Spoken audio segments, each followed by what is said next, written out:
Ever since the early 1990s, during the days when Games Workshop's Advanced Hero Quest had effectively replaced D&D as our primary dungeon crawler, I've had an affinity for tabletop dungeon crawl board games that promote character creation and development within a campaign setting. However, since those days of yesteryear, I am now exclusively a solitaire gamer, and I gravitate to titles that emphasize solitaire play. It was this, combined with its unique theme, that led me into the Shadows of Brimstone series. I was not a Kickstarter backer of this title, so I have been purchasing the core sets, mission packs, etc. a la carte. At present, I have purchased, assembled, and painted the following Brimstone materials.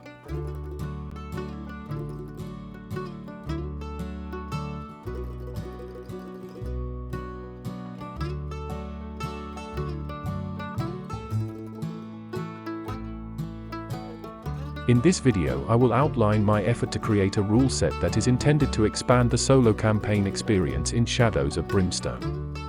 This rule set completely revises the Overland travel system that I outlined in a previous video, including a revised campaign map, along with some other additions to that system.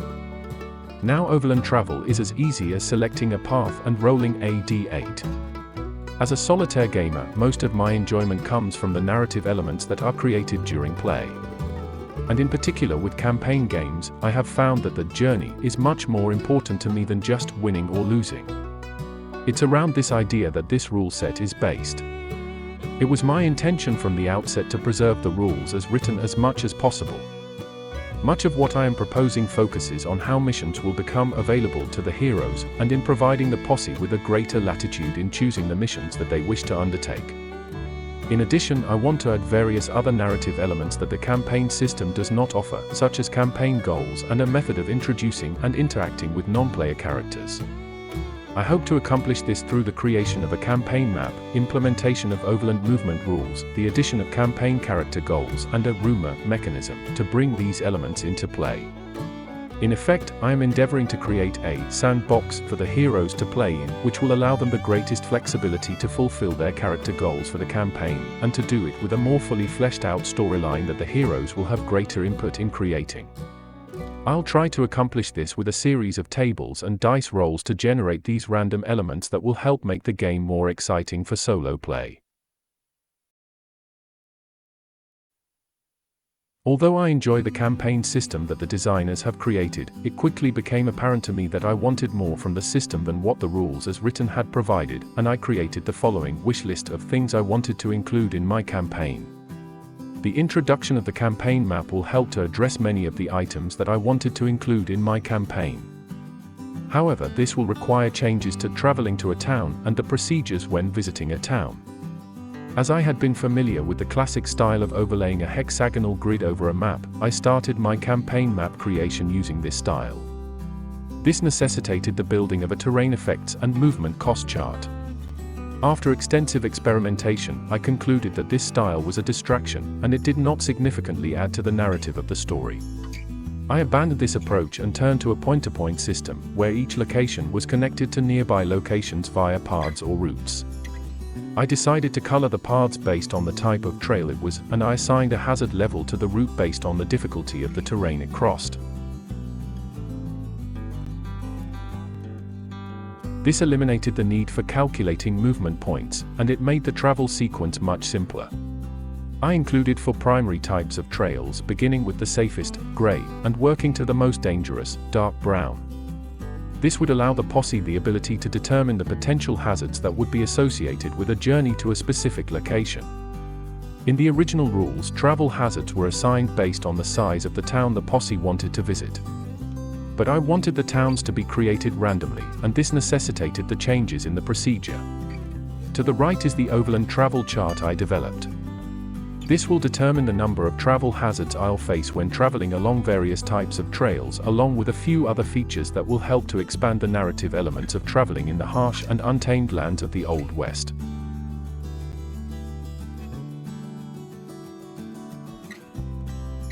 The campaign map contains 2 general types of locations: town locations and adventure locations. Town locations are noted by circles, while adventure sites are displayed with squares.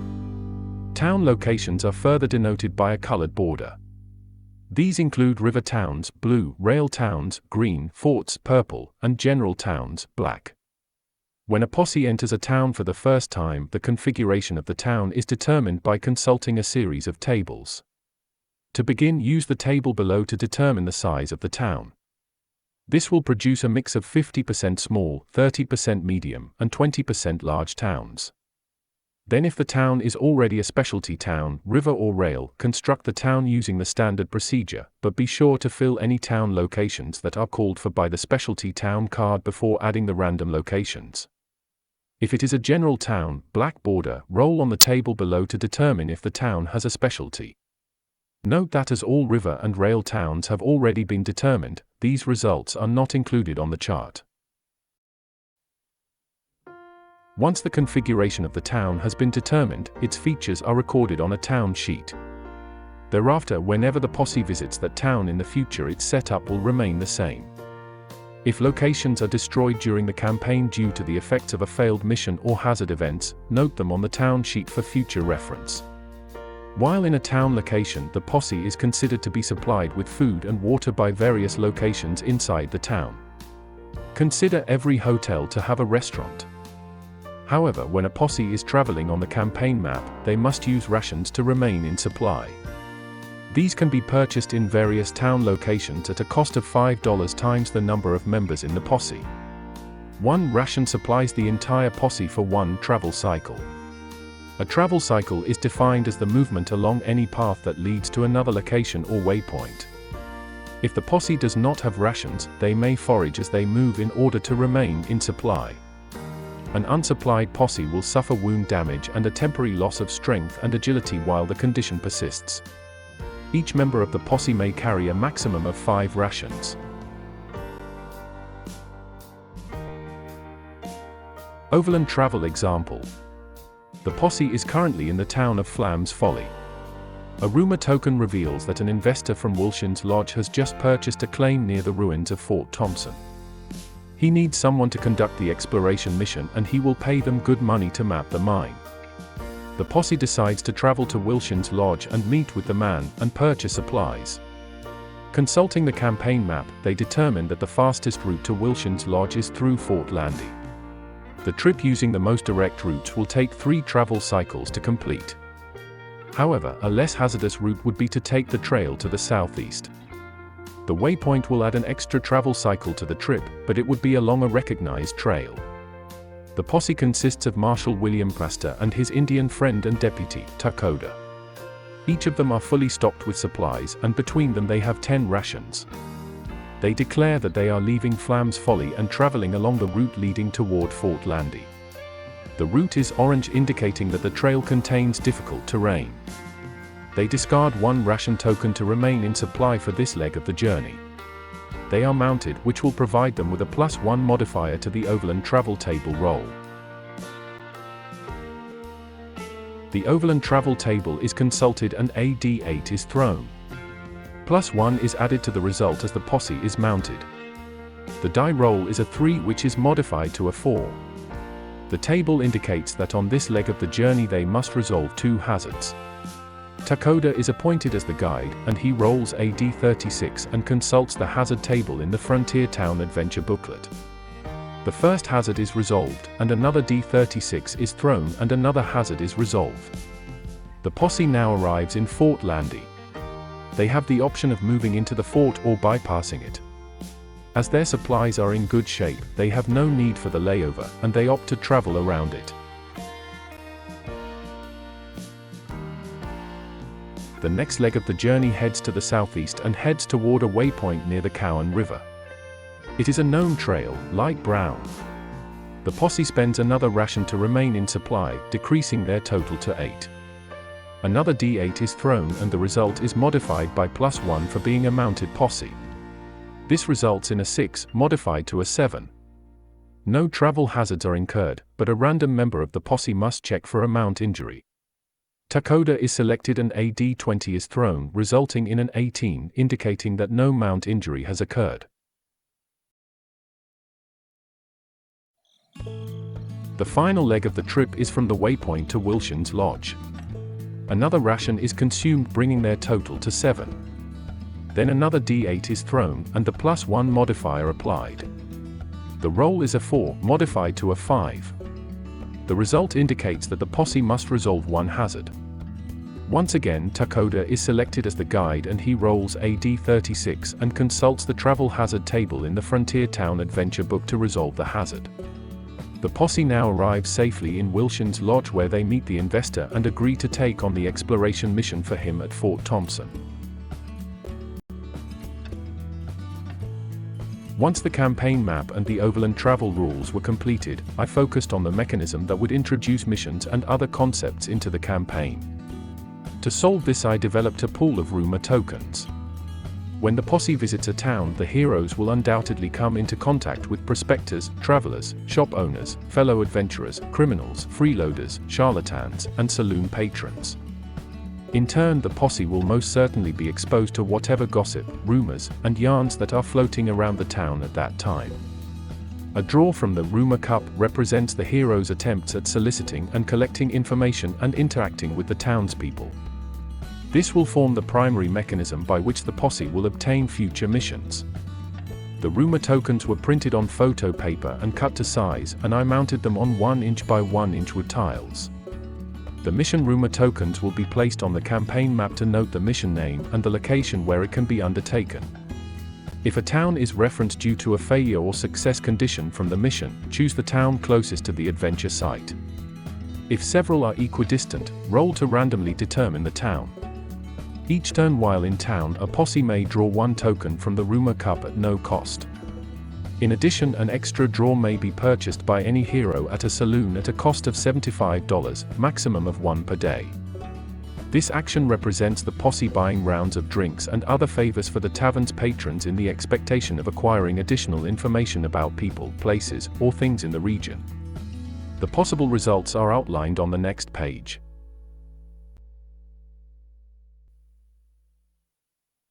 A mission rumor token lists the name of the mission and the expansion that it came from. After drawing a mission rumor, roll a d20 and consult the mission location table, right, to determine the location where the mission will occur. Place the token on the map to mark the location. If the location already has a token assigned to it, roll for a new location. All missions on the campaign map will remain active until a 1 is rolled during a Overland travel table roll or at just another day in a Frontier Town event is drawn. At which time a d4 is rolled for each mission token currently on the campaign map. On a result of 1, it is removed from the campaign. The mission is considered to have been fulfilled by other adventurers. This mechanism is designed to keep the fire under the feet of the posse, and to create some urgency during the campaign. If the mission is a Frontier Town mission, the mission will occur in the town that the posse presently occupies. If the posse manages to fulfill the town mission goal, they may remain in the town. If they fail the mission, the effects of the failure conditions are implemented and the heroes are booted from the town, and the posse is placed outside of the town on the campaign map. A special event indicates that a random member of the posse has been confronted in the town with an unusual encounter. In my campaign, I will use it as an opportunity for a hero to interact with an individual from the hero's personal NPC list. Prior to the start of the campaign, I created 4 NPCs, non-player characters, for each hero to form their personal NPC character list. These were randomly created using tables that I developed, and they represent acquaintances that the heroes made before the start of the campaign. 2 of them have a friendly affiliation, 1 neutral, and 1 hostile. An example is provided to the right. These encounters are resolved using the NPC encounter table that I developed to work out interactions between heroes and non-player characters. This involves an opposed cunning for plus test by both characters. As a result of the encounter, the NPC's alignment toward the posse may improve or degrade, making future encounters easier or more difficult, and in some case may persuade the NPC to directly or indirectly aid the hero. More on this later.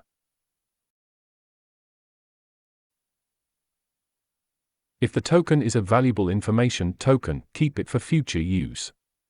The token represents a wide variety of useful information which includes detailed knowledge about a location, secret or leverageable information about an NPC, a classified military report, etc., anything that might be of value to the posse during an adventure, whether in a town or at an adventure location.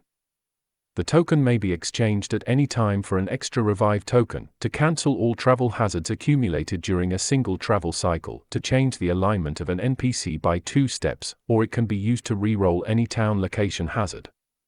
If the town has a town NPC character associated with it, a random member of the posse must conduct an encounter with the individual that is specified. The NPC stats are listed in the entry for the town in the Brimstone Atlas, an example of which is provided on the right. If the town does not have a town NPC character assigned to it, treat this as a special event. Then the encounter is resolved using the rules listed under NPC encounters. Once a hero encounters a town NPC, that character is added to the hero's personal NPC list as well, and their list will grow during the campaign as they interact with additional NPCs. An epic quest is composed of a complex plot that may involve several missions linked together by a common narrative. These quests may include official missions, user-created missions, or a combination of both. I created several tables to help me in crafting the user-created missions that eventually became part of my epic quest table below. They are often comprised of a large sweeping narrative that develops an integral part of the campaign, and as such, they will often form a major component in fulfilling a hero's campaign goals. Only one epic quest can be active at a time, so if another is drawn while one is already active, redraw another token. When an epic quest token is drawn, consult the epic quest table to determine which quest the posse may undertake. Below is an example of an epic quest table. The table can be made with as many entries as desired, however it should consist of a minimum of 3. If the token is of no useful info, the posse is unable to acquire any useful information this turn. Return the token to the cup. This result represents idle gossip, hearsay, or other useless information that has no bearing on the campaign. Return the tile to the pool. At the beginning of the campaign, create a rumor cup by adding all of the rumor tokens except the following that are displayed in the table to the right. The missions on this list will be added to the rumor cup once the posse first undertakes one of the other missions in the associated set. The basic mission number 5, Escape, does not have a rumor token assigned to it.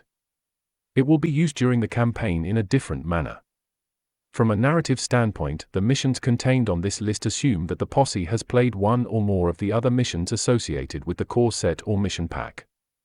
Therefore, for the purposes of creating a logical narrative, these missions will be withheld until the posse has undertaken at least one other mission within that set, thereby supplying the proper context within the storyline.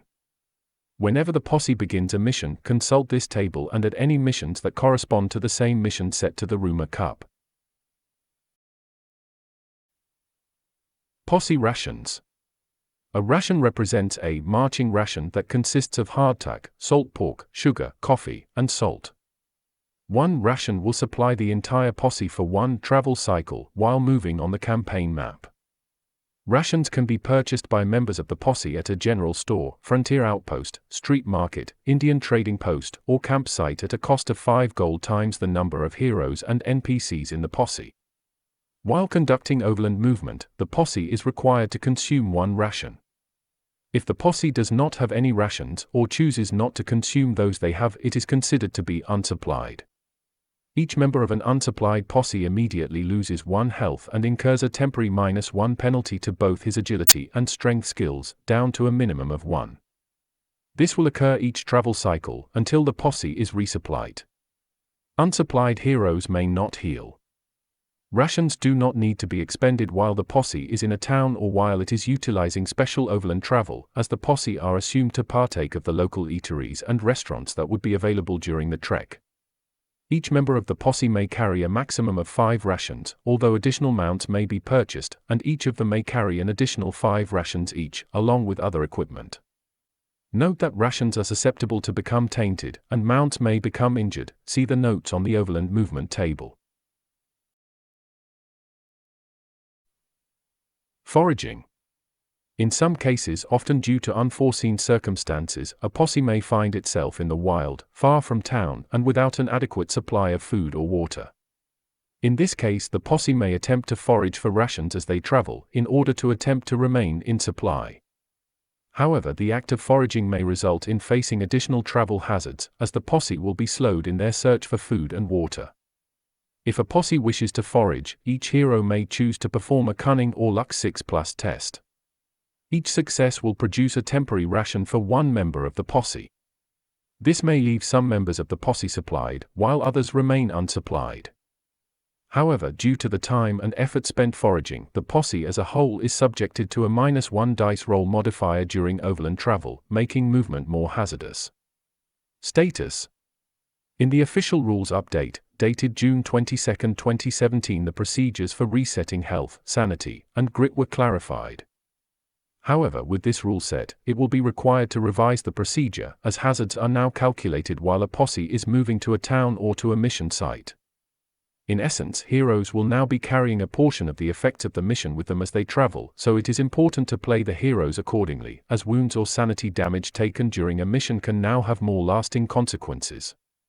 This rule will help to mitigate the disingenuous tactic of a hero that unrealistically sacrifices themselves during the final battle of a mission, knowing that they will become fully healed following the fight. Instead, apply these changes.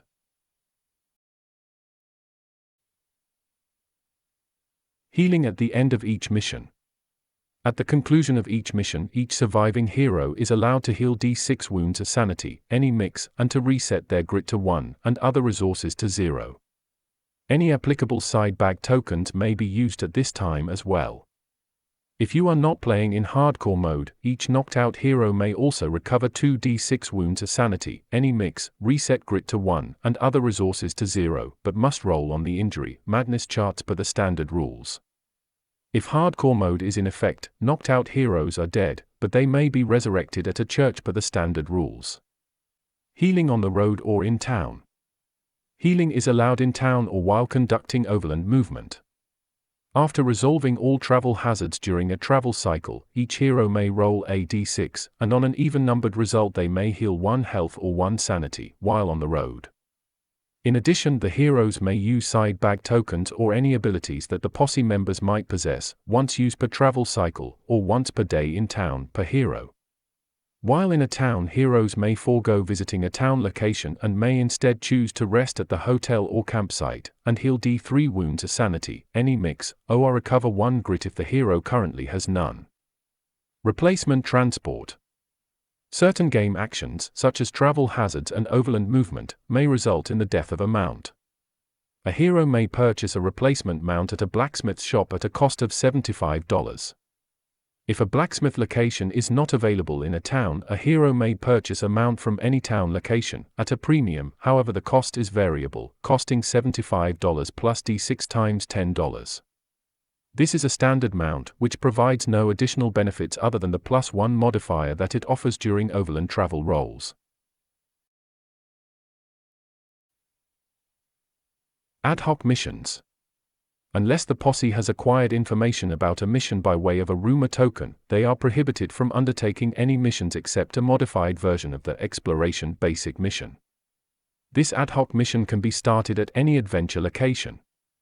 Note, if the posse has not yet undertaken a mission during the campaign, it may run the introductory mission A Fistful of Dark Stone by traveling to any adventure location and declaring their intentions. As the mission has not been underwritten by a benefactor, there is no reward for completing the mission, although you may certainly keep any XP, gold, dark stone, or equipment that you find during the adventure. However, the failure conditions will still apply if they are triggered.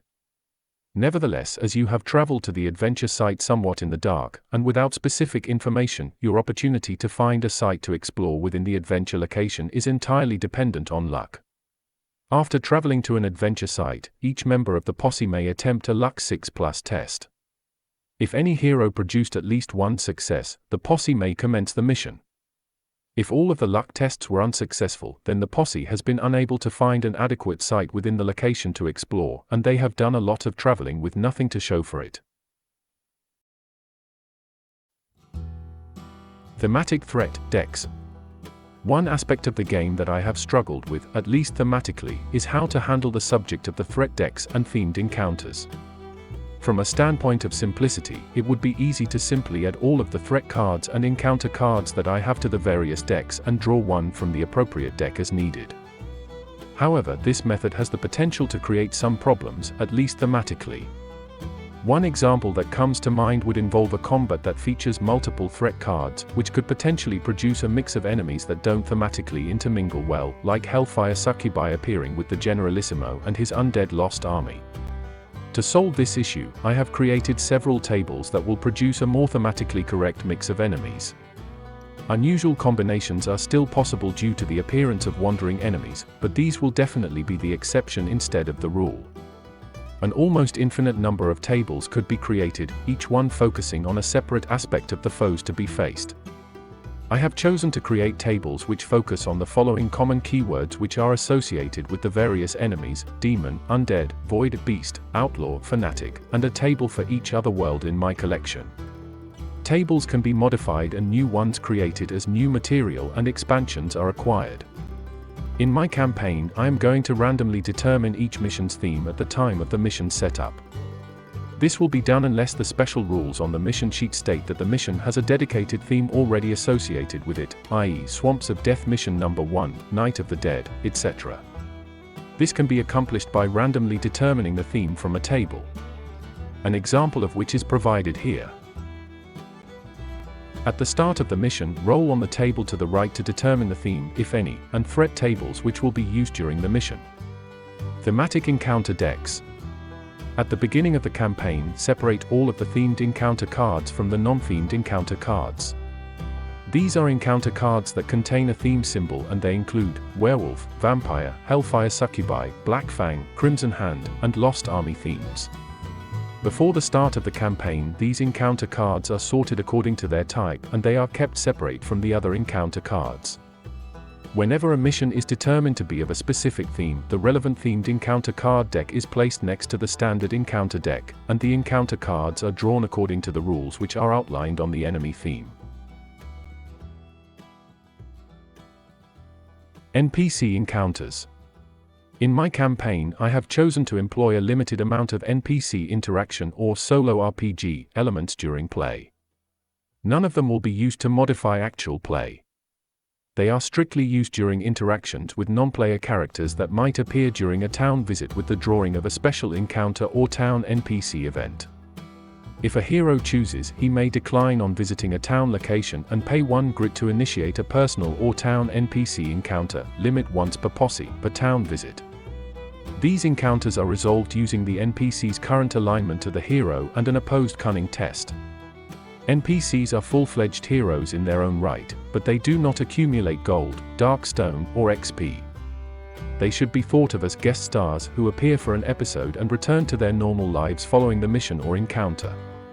An opposed cunning test involves both the hero and the NPC making a cunning for plus test and subtracting the number of successes achieved by the NPC from those achieved by the hero to produce a net outcome. Apply the modifier associated with the NPC's current alignment to determine the final net result of the meeting. Use the chart below to resolve the encounter. If the NPC is not on the hero's personal NPC list, add that character to the list, and note the NPC's alignment following the encounter. If the NPC was already on the hero's personal NPC list, revise the character's alignment as required. Alignment is measured according to the scale below. If an NPC agrees to accompany the posse on the next mission, add the character to the group. The heroes are responsible for supplying the character during his time with the posse. If the NPC is knocked out, the character is considered to have died, and they cannot be resurrected. The news of the death of an NPC will eventually filter throughout the region, and as such other NPCs will have a less favorable view of the posse and their capabilities. As a result, apply an additional -1 modifier to the posse's next NPC encounter.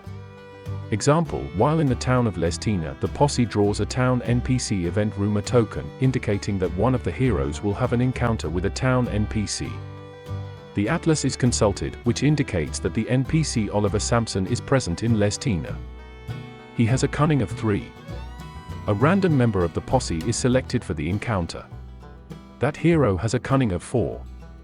Both characters perform an opposed cunning for plus test, which results in 1 success for Samson and 2 successes for the hero. Samson's existing alignment is neutral, which yields no modifier. The hero's 2 successes are subtracted by Samson's 1 success to yield a net result of +1. This indicates that the NPC's attitude toward the posse has improved slightly, raising it from neutral to friendly. The change is noted on the town sheet for Lestina. Mission construction. The following set of tables is not a part of the campaign rules per se, but it is offered to assist players in the formulation of ideas during the design of user-created missions. The following tables will quickly provide the creator with a hook, a goal, and a theme, which can then be flushed out with a backstory narrative. I used these in helping me construct my epic quests, which I discussed earlier in the video. Mission MacGuffin table. The MacGuffin or hook is the plot device that will bring the posse into the storyline. Use the table to the right to set the hook that will draw the posse into the story. Mission goal table. The mission goal table will indicate the specific nature of the mission, and it will help to define the specific elements that lie behind the task.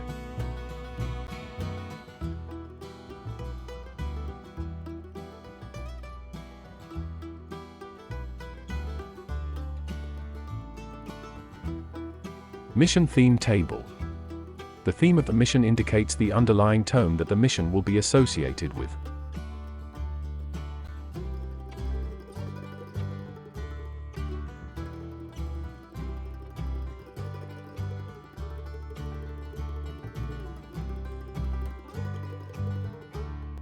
Atlas of Brimstone County, Arizona Territory. To help with flushing out the narrative elements of my campaign, I created an Atlas of Brimstone County. It provides some background on the people, places, and history of the various sites across the area. In some cases, prominent members of the community have been included, along with their NPC statistics, that I created using the NPC creation tables. This will work hand in hand with the NPC interaction rules that I discussed earlier. To the right is an example of one of the entries I created. There is no limit to the amount of background that you can create for your campaign, and everything you add can be used throughout the course of the campaign, which could last months or years.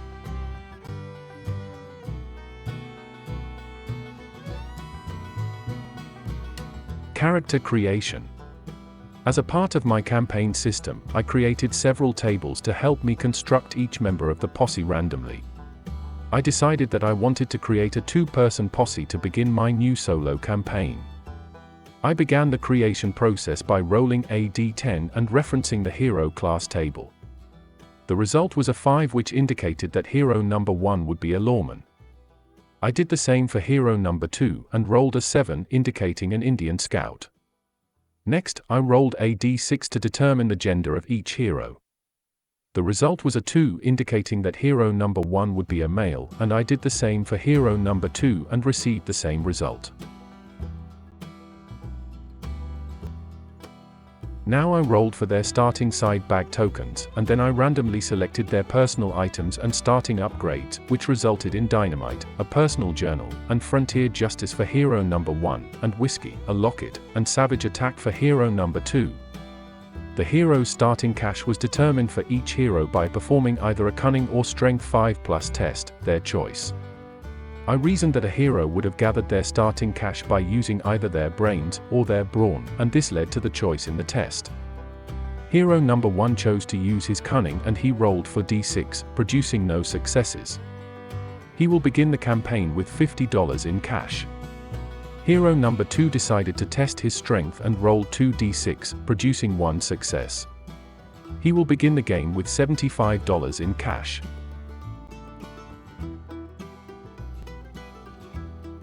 Then I determine the hero's goal for the overall campaign. This is the criteria that each hero will be attempting to achieve during the campaign. Be sure to include this goal into the narrative of your hero's backstory. For hero number 1, I rolled a d10 and it resulted in a 7, which indicated that his goal would be centered on revenge. I decided to make Colonel Scafford and his gang of outlaws as the hero's antagonist. For hero number 2, I rolled an 8, which indicated that he was motivated by true altruism, and that he would have no specific goal other than protecting the innocent and surviving the campaign. Next, I determined the town where the posse will be starting the campaign.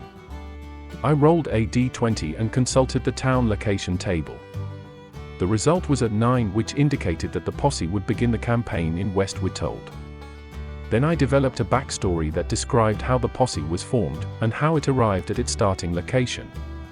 I placed a marker on the campaign map to denote the posse's current location.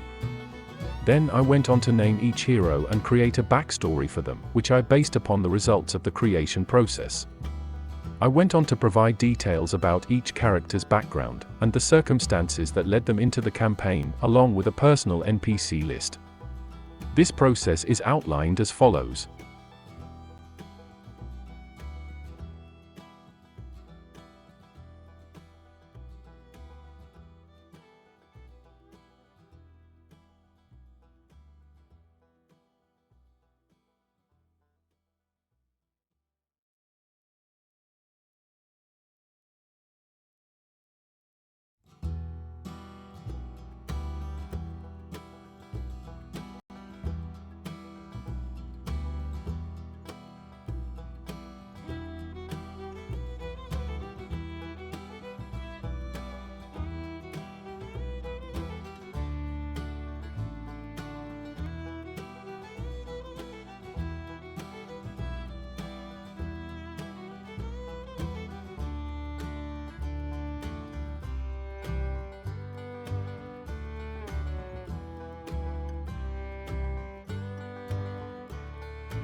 From here I began the campaign by creating the town of West Witold and recording its features on a town record sheet. Then the posse began their town visit, and the campaign progressed using the rules as written, and the additions that I have outlined previously. I've posted several videos that tell the story of the trials and tribulations of Wolfmaster and his trusty sidekick, Takoda, for those that might be interested. I will be posting this revised set of rules and the supporting files on BGG in the City of the Ancients files section soon. Thanks for watching, and I hope that this video has been thought-provoking for those that go it alone in the shadows of Brimstone. Good night, and happy trails.